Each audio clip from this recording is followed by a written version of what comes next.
जब आप panel login कर लेते हैं, करने के बाद आप किसी क्लाइंट का रजिस्ट्रेशन कैसे करेंगे, उसका ऑर्डर कैसे प्लेस करेंगे, इसके बारे में हम लोग जानते हैं इस वीडियो में।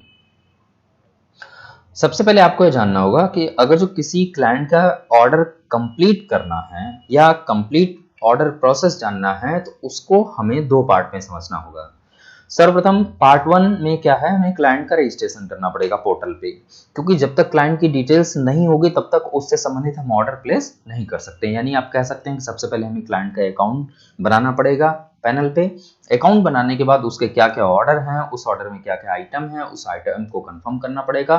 कंफर्म करने के बाद फिर उसके बाद जितना ज्यादा ऑर्डर होगा उतना ही ज्यादा पेमेंट होगा। तो अकॉर्डिंग टू ऑर्डर जो पेमेंट होगा उसको हमें पेमेंट करना पड़ेगा, तब जाकर के पार्ट वन और पार्ट टू मिला करके कोई ऑर्डर कंप्लीट होगा। इसको हम लाइव करके देखते हैं। तो हम आते हैं अपने फ्रेंचाइजी पैनल पे।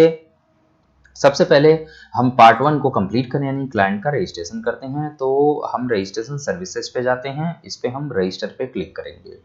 रजिस्टर पे क्लिक करते ही एक रजिस्ट्रेशन फॉर्म खुल के आ जाता है, जिसमें आप देख सकते हैं काफी सारी डिटेल्स क्लाइंट की मांगी जाती है, जैसे रिलेशनशिप डिटेल्स हो गया, कॉन्टैक्ट डिटेल्स हो गया, प्रोप्राइटर केवाईसी डिटेल्स हो गया, बैंक डिटेल्स हो गया, बिजनेस डिटेल्स हो गया या बिजनेस एड्रेस डिटेल्स हो गया, है ना।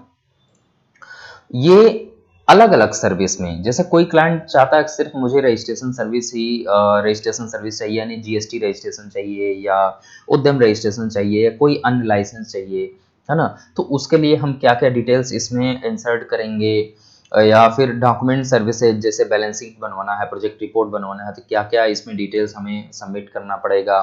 कोई सिर्फ फाइनेंशियल सर्विसेज चाहता है तो क्या क्या डिटेल्स हमें सबमिट करना पड़ेगा। कहने का मतलब अलग अलग सर्विस के लिए जरूरी नहीं कि सारी डिटेल्स उनको एक साथ सबमिट किया जाए। अलग अलग सर्विस के लिए हम किसी सर्विस में कुछ डिटेल्स कम डाल सकते हैं, किसी में ज्यादा भी डाल सकते हैं। धीरे धीरे जब आप प्रैक्टिस करेंगे, ऑर्डर प्लेस करते जाएंगे, तो आपको अनुभव हो जाएगा किस तरह के ऑर्डर में हमें क्या जानकारी क्लाइंट का लेना है ना।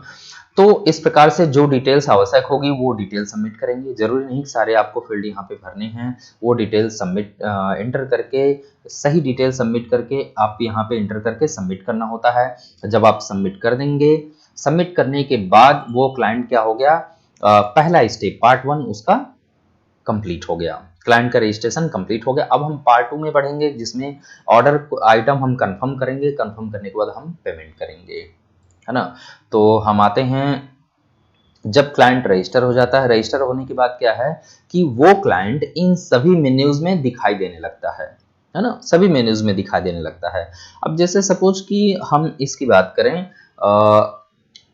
रजिस्ट्रेशन सर्विस की, तो रजिस्ट्रेशन सर्विस में हम जाते हैं, हम इसमें मैनेज पे क्लिक करेंगे, तो जो क्लाइंट आपने रजिस्टर किया है वो क्लाइंट यहाँ पे क्या है दिखाई देने लगेगा। अब हम इसका क्या है ऑर्डर आइटम प्लेस करते हैं, यहाँ से कंफर्म करते हैं। तो प्लेस ऑर्डर पे हमने क्लिक किया। फिर हम मान लीजिए कि हमें अगर जो जीएसटी सिर्फ क्लाइंट का बनाना है, तो इंडिविजुअल जीएसटी हो गई, टीबीसी हो गया, टिल बिजनेस कंपनी हो गया, प्राइस इसका 1250 रुपये हो गया। हम प्लस पे क्लिक करेंगे। क्लिक करने के बाद कुछ सेकंड वेट करेंगे, यहाँ पे ऑटोमेटिक ऑर्डर प्लेस होकर के आ जाएगा, ऑर्डर आइटम आ जाएगा। अब मान लीजिए इस बंदे को जीएसटी और उद्यम दोनों रजिस्ट्रेशन चाहिए, तो हम पहले जीएसटी को 1 बाय 1 करके प्लस करेंगे। फिर उसके बाद हम उद्यम सर्टिफिकेट को टीबीसी, इसकी प्राइस 1000 है, इस पे भी प्लस क्लिक करके थोड़ा वेट करेंगे। आप देख रहे हैं कि यहाँ पे ऑर्डर आइटम्स आ चुके हैं, 2 आइटम यहाँ पे फाइनल किए जा रहे हैं। अगर जो क्लाइंट को ये डिटेल्स मेल करना है तो हम मेल प्रोसेस को आगे प्रोसीड करेंगे, यहाँ से ईमेल चला जाएगा। अगर जो पेमेंट करना है तो कंटिन्यू टू कंफर्म ऑर्डर पे क्लिक करेंगे। हम इसकी लास्ट प्रोसेस यानी पेमेंट प्रक्रिया पे अब जा रहे हैं, पेमेंट कंप्लीट करेंगे। आप देख सकते हैं यहाँ पे टोटल ऑर्डर 2250 रुपए की है। अगर जो हमें जो भी पेमेंट करना है, चूंकि हम एक डेमो दे रहे हैं इसलिए हम मान लीजिए 1 रुपए पेमेंट लाइव करके आपको दिखाते हैं। अब मान लीजिए आप 1000 डाल सकते हैं, 2250 टोटल पेमेंट कर सकते हैं, 1500, 1000 जो भी आपको पहला पेमेंट लगता है करना चाहिए कर सकते हैं। कंटिन्यू टू पे ऑनलाइन पे क्लिक करिएगा, तो यह रिडायरेक्ट होकर के पेमेंट पेज पे चला जाएगा, जैसा कि आप यहाँ देख रहे हैं, ठीक ना। आप देख सकते हैं ईमेल और मोबाइल फोन, ये 2 चीजें आ गया। ईमेल आप अपना सही डालिएगा। यहाँ पे सर्विस फीस 100 रुपया देख पा रहे हैं आप, जो है हमने प्रोसीड पे क्लिक किया।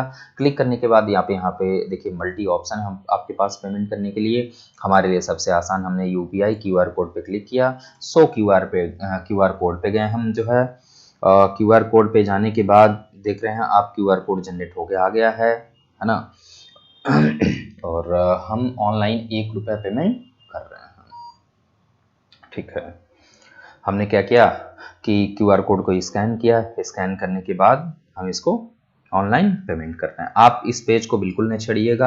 आपका जब पेमेंट पेज सक्सेस हो जाएगा आपके ऐप से, तो आपको वेट करना है जब तक यहाँ पे सक्सेसफुल मैसेज ना आ जाए। आप देख रहे हैं कि पेमेंट अमाउंट 1 रुपया, पेमेंट आईडी इतना है, सक्सेस हो चुका है पेमेंट, है ना। और क्लाइंट नेम ये है, इनका कॉन्टेक्ट और ईमेल आईडी ये है। यानी आपने क्या किया कि आपने इस ऑर्डर को क्या है कंप्लीट प्लेस कर दिया, है ना, कंप्लीट ऑर्डर आ गया। अब चूंकि जो ऑर्डर आपने कंप्लीट कर दिया यहाँ से, आप अगर जो रजिस्ट्रेशन सर्विस का ऑर्डर है तो यहाँ पे ऑर्डर में आपको दिखाई देगा वो चीज़ें। आप यहाँ देख सकते हैं कि ये जो रेफरेंस नंबर है ये हैं, ये क्लाइंट है, इनका रेफरेंस नंबर ये है, इनका ऑर्डर नंबर ये है। इन्होंने जीएसटी प्लस उद्यम रजिस्ट्रेशन का ऑर्डर प्लेस किया है जिसकी कीमत 2250 है। इन्होंने 1 रुपया पेमेंट किया है, 2249 रुपया भी पेंडिंग है। ऑर्डर स्टेटस क्या है, प्रोसेस में है। अगला पेमेंट हम पे नाउ पे क्लिक करके कर सकते हैं। तो आप यहाँ पे देख सकते हैं कि ये ऑर्डर आपका आ चुका। अब सपोज कि मान लीजिए कि अभी आपने क्लाइंट का जीएसटी उद्यम रजिस्ट्रेशन किया, हो सकता है क्लाइंट ये भी चाहता है कि भाई मुझे क्या है कि मुझे आईटीआर भी चाहिए। तो आप डॉक्यूमेंट सर्विस में आएंगे, पहले तो ऐड पे क्लिक करेंगे। आप यहाँ पे क्लाइंट को सिलेक्ट करना, जितने भी क्लाइंट आपके पैनल पे रजिस्टर्ड होंगे सब यहाँ पे लाइन बाय लाइन दिखाई देंगे। अगर जो क्लाइंट की संख्या ज़्यादा है तो यहाँ क्लिक करके आप सर्च भी कर सकते हैं, ठीक ना। नाम जैसे संजय, आपने सर्च किया तो यहाँ संजय आ गया। अब जैसे ही क्लाइंट के ऊपर क्लिक करेंगे तो ये फील्ड क्या होगा, अपने आप फिलअप हो जाएगा, है ना, जो भी डिटेल्स होगी। उसके बाद हमें क्या करना होगा, अपग्रेड अंडर डॉक्यूमेंट सर्विसेज, यानी अलग अलग जो सर्विस है इसमें हमें क्लाइंट को क्या है पहले अपग्रेड करना पड़ेगा। अपग्रेड करने का मतलब हो गया कि वो क्लाइंट अभी सिर्फ इस पैनल में दिख रहा है, इस पैनल में जब तक दिखेगा नहीं तब तक हम उसका ऑर्डर प्लेस नहीं कर पाएंगे। तो इस पैनल में दिखने के लिए, यानी मैनेज ऑर्डर में दिखने के लिए हमें क्या करना पड़ेगा, उसको अपग्रेड करना पड़ेगा। हमने अपग्रेड पे क्लिक कर दिया, या you are upgraded under LSC successfully, है ना, यानी ये क्लाइंट क्या है सक्सेसफुली अपग्रेड हो गया है। अब वो मैनेज पैनल में क्लाइंट दिखाई देगा, है ना। अब देखिए यहाँ पे दिखाई देगा। अब हम यहाँ से भी मान लीजिए आईटीआर भी चाहिए क्लाइंट को 1 साल का, तो यहाँ से हम आईटीआर भी प्लेस कर सकते हैं, है ना, 1 ईयर का। सेम प्रोसेस में हम चलेंगे। देखिए यहाँ पे आईटीआर एक ऑर्डर प्लेस हो गया है, आइटम हमने कंफर्म कर दिया है, कंटिन्यू टू पे ऑनलाइन पे जाएंगे, ठीक ना। यहाँ से जो पेमेंट करना होगा अमाउंट डालेंगे, सेम प्रोसेस को रिपीट करेंगे और यहाँ से भी पेमेंट हो जाएगा, ऑर्डर फाइनली कंप्लीट हो जाएगा। इसी प्रकार से अब मान लीजिए कोई चाहता है कि उसको फाइनेंशियल कंसल्टेंसी भी चाहिए, है ना, तो आप यहाँ पे देखेंगे कि आप अगर जो मैनेज पे क्लिक करेंगे तो अभी कोई क्लाइंट आपको दिखाई नहीं देगा, है ना। क्लाइंट चाहता है कि मुझे फाइनेंशियल सपोर्ट भी मिले, है ना। तो यहाँ से मैनेज पे आपने क्लिक किया, देखिए आपको कोई क्लाइंट दिखाई नहीं दे रहा। क्यों नहीं दिखाई दे रहा, क्योंकि आपको पहले क्लाइंट को क्या करना पड़ेगा, ऐड करना पड़ेगा। यानी यहाँ से जा करके इस क्लाइंट को सिलेक्ट करेंगे, यहाँ पे अपग्रेड करेंगे। अपग्रेड जैसे करेंगे तो तब जा करके वो फाइनेंशियल कंसल्टेंसी में दिखाई देगा, है ना। इस प्रकार से वो क्लाइंट जो भी सर्विस लेना चाहता है उसमें जा करके आपको क्या करना पड़ेगा, उस क्लाइंट को पहले ऐड करना पड़ेगा, है ना। ऐड करने के बाद ही उसका ऑर्डर कोई प्लेस हो पाएगा। तो इस प्रकार से आपने देखा कि क्लाइंट का ऑर्डर कैसे प्लेस किया जाता है, कंप्लीट प्रोसेस क्या है उसका, ऑर्डर आइटम कैसे कंफर्म किया जाता है और पेमेंट कैसे किया जाता है। Thank you.